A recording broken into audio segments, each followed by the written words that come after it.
कुछ दिनों से पुणे की एक घटना अखबार के और टेलीविजन की सुर्खियां बनी हुई है। एक 17 साल का करोड़पति बाप का बेटा शराब के नशे की हालत में 2-2.5 करोड़ रुपए की पोर्शे कार चलाता है नशे की हालत के अंदर और एक्सीडेंट कर देता है। एक लड़का और एक लड़की दोनों की जान चले जाती है। रास्ते के ऊपर उनकी लाशें पड़ी रहती है। अश्विनी कोष्टा और अनीश अवध्या, ये एक लड़का और एक लड़की का नाम है। इनका कोई कसूर नहीं, सड़क के ऊपर जा रहे, कसूर किसी और का, लेकिन जान इन दोनों को गंवानी पड़ी। सबसे पहले तो मैं इनके परिवार वालों को श्रद्धांजलि देता हूं। इस घटना से एक सवाल पैदा होता है उन माँ बाप के सामने जो पैसा कमाने की होड़ के अंदर अपने नौजवान बच्चे आज क्या कर रहे, किस हालात में है, अपने पैसे का इस्तेमाल कैसा कर रहे हैं, या अपने बाप के पैसों के ऊपर कैसी अय्याशी कर रहे हैं। ये कई सारे सवाल खड़े करता है। ये लड़का जो है ये 17 साल की उम्र का एक्सीडेंट कर देता है, वहीं का वहीं लोग उसे पकड़ लेते हैं, वहां पे मारपीट होती है, उसको पुलिस स्टेशन ले जाया जाता है। अब पुलिस का जो भी रवैया रहा होगा उस लड़के के साथ, क्योंकि चंद ही मिनटों के अंदर पता चल जाता है कि पुणे के बहुत बड़े बिल्डर का बेटा है, तो स्वाभाविक है अगर आम आदमी रहता तो उसके साथ अलग सलूक होता। और चूंकि बड़े बाप का, करोड़पति बाप का बेटा है और पता चलता है कि कुछ नेता भी वहां पे पहुंच जाते हैं इस बच्चे की पैरवी करने के लिए, जो हकीकत में एक हत्यारा साबित होता है। और मैं इसलिए हत्यारा साबित बता रहा हूं इसे क्योंकि वो दो लोग जो रास्ते से जा रहे थे उनका कोई कसूर नहीं था। शराब 17 साल का लड़का पी रहा है। शराब पीने की उम्र 18 साल के ऊपर होती है। पुणे में बेहिसाब ऐसे क्लब्स है, मैं उसके खिलाफ हूं ऐसा नहीं है। यंग बच्चों ने आउटिंग करना चाहिए, लेकिन इसका मतलब ये नहीं है कि कायदे कानून की कैसी धज्जियां उड़ाई जाती है अगर पैसे वाला अगर कोई है तो उसमें। अब ये लड़का अगर चंद घंटों के अंदर 50,000 लगभग 50,000 रुपये की शराब पी लेता है, पिला लेता है और 50,000 रुपये यूं ही फेंक देता है, तो आप सोचिएगा कि उसके बाप के पास कितनी दौलत होगी। और बाद में पता चलता है कि बाप को तो पता है कि लड़का शराब पीता है करके, तो कोई हैरानी की बात नहीं है कि अगर 2-2.5 करोड़ रुपए की पोर्शे गाड़ी उसे दे दी जाती है, जबकि उसके पास लाइसेंस भी नहीं है, गाड़ी का नंबर भी नहीं है, लेकिन पैसे के अंदर बहुत ताकत होती है, सबको खरीदा जा सकता है। ये उसका एक बहुत अच्छा उदाहरण है। दिक्कत ये होती है कि पुलिस ने जिस तरीके से कार्रवाई करनी चाहिए, क्या पुलिस ने वो कार्रवाई करी है? क्या ये जरूरी है कि इस तरह की घटना होती है, मीडिया उसे उठाता है, तभी जाकर है तो सारी हलचल शुरू हो जाती है। आज तो एक ऐसा वीडियो देखने को मिला कि पुणे महानगर पालिका जो है, कोरेगांव पार्क इलाका जो बड़ा हैपनिंग प्लेस है, वहां पे कुछ इलीगल जो कंस्ट्रक्शन किए गए थे पब्स को, उसे गिरा रही है। बहुत अच्छा मुबारकबाद देना चाहूंगा पुणे महानगर पालिका को, वहां की पुलिस को, कि अगर गरीब बस्तियों के अंदर छोटा सा अगर कोई कमरा भी बना लेता है तो उसके ऊपर कार्रवाई हो जाती है। लेकिन एक पब चलाया जा रहा है, वहां पे क्लब चलाए जा रहे हैं, इलीगल कंस्ट्रक्शन हो रहा है, तो आप सोचिएगा कि पैसे का कितना नंगा नाच, कैसे कैसे अधिकारियों को नहीं खरीद सकते हैं। क्या पुलिस आंख बंद करके बैठी हुई थी? क्या ये लाइसेंस लेते हुए अगर कोई पब चलाना है तो उसमें ये लीगल प्रॉपर्टी है, इलीगल प्रॉपर्टी है, क्या इसकी जानकारी नहीं लगती है? लगती है, लेकिन पैसे में बहुत ताकत है। क्या पुलिस को ये मालूम नहीं है कि ये इलीगल बना हुआ है, इलीगल तरीके से चलाया जा रहा है? लेकिन फिर बात वही आती है कि पैसे में बहुत ताकत है, किसी को भी खरीदा जा सकता है। अगर ये बच्चे को मैं हत्यारा कह रहा हूं तो वो पूरा सिस्टम भी उसे भी हत्यारा कहना चाहिए, चाहे वो पुलिस डिपार्टमेंट हो, प्रशासन हो, महानगर पालिका हो, वो भी इस हत्या के अंदर कहीं ना कहीं से शामिल है। और वो एक बात तस्वर कर ले कि ये जो मध्य प्रदेश के जो लड़का और लड़की थे, काश अगर उनकी जगह पे कोई तुम्हारा बेटा या तुम्हारी बेटी होती तो सोचिएगा कि तुम्हारा रवैया क्या होता। उनका तो कोई कसूर नहीं था उसमें। बच्चे को फिर जुवेनाइल जस्टिस बोर्ड के सामने रखा जाता है और वो महान जज फैसला देता है कि नहीं, ये जो 17 साल का वेदांत अग्रवाल नाम का जो लड़का है उसने ऐसे लिखना चाहिए और ऐसे ऐसे कारण बताकर कि उसे ट्रैफिक रूल समझाना चाहिए, उसने एक ऐसे लिखना चाहिए और उसे छोड़ दिया जाता है।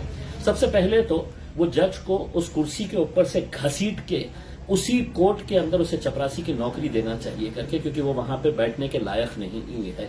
अगर उसको फैसला करने का अख्तियार नहीं है, अगर वो सही तरीके से केसेस को नहीं समझ सकता है, तो उस कुर्सी पर बैठने का उसको कोई इख्तियार नहीं है। सबसे पहले तो उसे नीचे खींचा जाए करके, फिर बाद में बहुत सारे बातें सामने आती है कि किस तरीके से ये मामले को रफा दफा करने की कोशिश की जाती है, कैसे कैसे लोग इसके अंदर इन्वॉल्व हो जाते हैं। मैं पुणे के पुलिस कमिश्नर अमितेश कुमार साहब को बहुत अच्छी तरीके से पहचानता हूं, बहुत एफिशिएंट ऑफिसर है, मेरे पास भी यहां पर कमिश्नर रहकर गए हुए हैं। लेकिन एक ऑफिसर एफिशिएंट होने से कुछ होता नहीं है। ये अमितेश कुमार साहब की जिम्मेदारी है कि इस एक केस को एक एग्जाम्पल सेट कर दे कि नीचे का कोई भी अधिकारी इसके अंदर जो दोषी पाया गया है उसे लात मारकर बाहर निकालना चाहिए, क्योंकि one rotten apple spoils the whole basket जो कहा जाता है। आज पूरे पुलिस डिपार्टमेंट की छवि के ऊपर सवालिया निशान खड़ा किया जा रहा है कि कैसे अगर रात में इतने बजे तक की इजाजत है क्लब्स खुले रहने की, तो 3-3 बजे तक कैसे खुले रहते हैं। और ये सिर्फ पुणे के हद तक की बात नहीं है, मेरे अपने शहर के अंदर भी बहुत सारे ऐसे जुए खाने के क्लब चलाए जा रहे हैं। एक तो बेगमपुरा पुलिस स्टेशन के बाजू ही चलाया जा रहा है, एक क्लब जो है वो पुलिस कमिश्नर ऑफिस के सामने चलाया जा रहा था, जिसे अभी नए डीसीपी आए हैं उन्होंने बंद करवाया है। तो ये सवाल ये पैदा होता है कि यार ऐसे बहुत सारे हैं, कन्नड़ के अंदर है तो खुलेआम क्लब चल रहे हैं, कोई उसके ऊपर दखल नहीं ले रहा है। इसमें होता यह है कि जब इस तरह की घटना होती है तो फिर उसको रिव्यू किया जाता है, गृह मंत्री आते हैं और उन्हें कहते हैं कि हम पूरी इंक्वायरी करेंगे, जहां जहां पर भी ये गैर कानूनी धंधे चल रहे हैं हम इसे रुकाएंगे करके, और ये थातुर मातुर कार्रवाई की जाती है। थोड़े दिनों के लिए दिखाया जाता है कि हम देखो कितने आप कार्रवाई कर रहे हैं, और फिर बाद में वही चीजें दोबारा शुरू हो जाती है, क्योंकि पैसे में बहुत ताकत है। अब मेरा सवाल यह है कि क्या इस तरह के केसेस के लिए कानून अलग अलग बने हुए हैं? अगर पूना के केस के ताल्लुक से वो अखबारों की और टेलीविजन की सुर्खियां बन रही है, तो कुछ महीने पहले नागपुर के अंदर एक घटना हुई थी, सिमिलर सेम वैसी ही तरीके की घटना हुई थी। यहां पर 17 साल का जो हत्यारा लड़का है वो नशे की हालत के अंदर था, और नागपुर के अंदर जो घटना हुई थी वहां पे रितिका मालू नाम की एक लड़की मर्सिडीज चला रही थी, और वो भी शराब पी के, शराब की हालत में वो गाड़ी चला रही थी, नशे में थी, और उसने भी 2 लड़कों को मार दिया। खत्म हो गए लड़के, मोहम्मद हुसैन मुस्तफा और दूसरा मोहम्मद आतिफ जिया। अब आप देखिएगा कि ये लड़की को अरेस्ट किया जाता है और उसके खिलाफ जो सेक्शंस लगाए जाते हैं, सुबह उसे लाया जाता है, कोर्ट में प्रोड्यूस किया जाता है, कोर्ट से उसे जमानत मिल जाती है, बाइज्जत बरी होकर बाहर आ जाती है उसमें। लेकिन लोग उसके अंदर थोड़े बहुत लोग उठते हैं और सवाल उठाते हैं। फरवरी में ये घटना हुई थी, अब मई हो चुका है, और अभी तक क्या वजह है कि वहां पे मरने वाले जो 2 लड़के हैं, क्या उनकी मौत सस्ती है? उनके लिए कोई सवाल नहीं उठाएगा? वो आरोपी को गिरफ्तार नहीं किया जाएगा? उस महिला को किस बुनियाद के ऊपर छोड़ा गया है? क्या वहां के पुलिस वाले दोषी नहीं है? क्या किसी के ऊपर अकाउंटेबिलिटी फिक्स होनी चाहिए या नहीं होनी चाहिए? इसमें सवाल यही पैदा होता है कि कब तक इस तरीके की घटनाएं होती रहेगी। माँ बाप पैसा कमाने के अंदर लगे हुए हैं, खुद के पास वक्त नहीं है क्लब्स जाने में, डिस्कोथेक्स, पब्स जाने में, ऐसी जगहों के ऊपर जाके। लेकिन बच्चा क्या कर रहा है? आप पैसा इसलिए नहीं कमा रहे हैं कि आपका 16 साल का, 17 साल का, 15 साल का बच्चा जो है वो शाम के वक्त में किसी पब के अंदर दिखाई दे रहा है, शराब की नशे की हालत के अंदर। क्या कानून नहीं है? क्या एक्साइज डिपार्टमेंट के सुपरिटेंडेंट को सस्पेंड नहीं होना चाहिए? काय की इंक्वायरी कर रहे हैं आप? जूते मारना चाहिए ऐसे ऑफिसर्स को रास्ते के ऊपर लेके आके कि अगर वो अपना कर्तव्य नहीं बजा रहे हैं करके। उसमें क्या पुलिस को नहीं मालूम है कि कितने बजे तक कौन कौन से क्लब्स कहां कहां पर शुरू है करके? कौन सा पुलिस स्टेशन कितने हफ्ते ले रहा है इसमें? मैंने एक मरतबा लोकसभा के अंदर ये कहा था कि कोई हैरानी की बात नहीं है अगर किसी एक मंत्री ने यह कहा था कि 100 करोड़ रुपये हफ्ते लेके आने का है सिर्फ बंबई शहर से। कहाँ से आते हैं? यही क्लब से आते हैं, ऐसे ही पब से आते हैं, ऐसे ही गैर कानूनी जो कारोबार चलते हैं वहां से पैसे आते हैं उसमें। लेकिन आखिर मरने वाले कौन है? क्या इनके माँ बाप की हालत आज क्या हो रही होंगी? ये जो अश्विनी और अनीश लड़का है, या मोहम्मद हुसैन मुस्तफ़ा, या मोहम्मद आकिफ जिया जो है, और कानून अलग अलग कैसा हो सकता है? नागपुर के अंदर क्यों इनके ऊपर कार्रवाई नहीं की जा रही है? मैं तो नागपुर के पूरी आवाम से, पूरी जनता से अपील करना चाहूंगा, आप भी, आपके घर वाले भी किसी दिन है तो ऐसे ही हत्या का शिकार हो सकते हैं। कोई शराब पीकर आएगा, कोई बड़े घर का लड़का या लड़की नशे की हालत के अंदर पोर्शे गाड़ी, मर्सिडीज, BMW चलाते हुए आएगा, आपको सड़क के ऊपर कुचलता हुआ चले जाएगा। ये मत सोचिएगा कि मरने वाला कोई और है करके।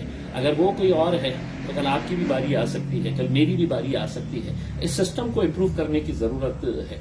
इसीलिए मैं नागपुर की जनता से अपील कर रहा हूं कि आप लोग प्रेशर बनाइएगा, एक मूवमेंट तैयार करिएगा, जबरदस्ती करवाइएगा पुलिस को कि उस महिला को, उस लड़की को, उसके घर वालों के ऊपर सख्त से सख्त कानूनी कार्रवाई होनी चाहिए। 302 का हत्या का केस रजिस्टर होना चाहिए। और अगर नागपुर की पुलिस ये नहीं करती है, मैं आपको यकीन दिलाता हूं, मैं खुद आकर नागपुर में बैठूंगा और यह आंदोलन को मैं आगे लेके जाऊंगा करके। पूना के अंदर अब इसमें अलग अलग गुट तैयार हो गए हैं। ऐसा होता है कि दिल्ली में एक बलात्कार की घटना होती है तो देश भर की जितनी भी गाड़ियां हैं उसमें से तो ब्लैक फिल्म्स निकाल दी जाती ही है। तो नी जर्क रिएक्शन जो होता है ना, क्या पूरे पब्स को बंद कर डालो, पूरे क्लब्स को बंद कर डालो करके, उसमें इस तरीके का आप सिर्फ आपकी चोरी छुपाने के लिए देखिएगा हम कितनी अच्छी कार्रवाई कर रहे हैं करके ये दिखाने की कोशिश कर रहे हैं। अगर आप ईमानदारी से पूरे ऑफिसर्स, पूरे गवर्नमेंट ऑफिसर्स अगर काम करें तो यकीनन इस तरह की घटना होगी नहीं और बेकसूर लोगों की जान जाएगी नहीं। जो पूना में हुआ, जो नागपुर में हुआ, वो औरंगाबाद में भी हो सकता है, क्योंकि यहाँ पे भी कई जगह के ऊपर 2 नंबर के धंधे चल रहे हैं। रात में क्या क्या हो रहा है इस सभी को मालूम है। किसी ना किसी के ऊपर तो अकाउंटेबिलिटी फिक्स करने की जरूरत है। और हाँ, महाराष्ट्र के गृह मंत्री, मुख्यमंत्री साहब, मगरमच्छ के आंसू अब बहाइए मत, और ये मत आश्वासन दीजिएगा कि हम कार्रवाई करेंगे, हम सख्त से सख्त रवैया इख्तियार करेंगे करके। उसमें आप अकाउंटेबिलिटी सबसे पहले फिक्स करना है तो उस एक्साइज ऑफिसर की बदली नहीं, उनको बिल्कुल लात मारकर बाहर निकालिएगा। उसमें वो पुलिस स्टेशन जो इसके लिए दोषी है उन्हें है तो इमीडिएट है तो बर्खास्त करिएगा उसमें। और जो लोग इसके अंदर इन्वॉल्व है पहले उनके ऊपर कार्रवाई कर रहे। मरने वाला तो मरकर चला गया है, अब कम से कम उनकी आत्मा को शांति मिले। हम सब मिलकर इस सिस्टम को कैसा इंप्रूव कर सकते हैं इसके लिए कोशिश करें। शुक्रिया।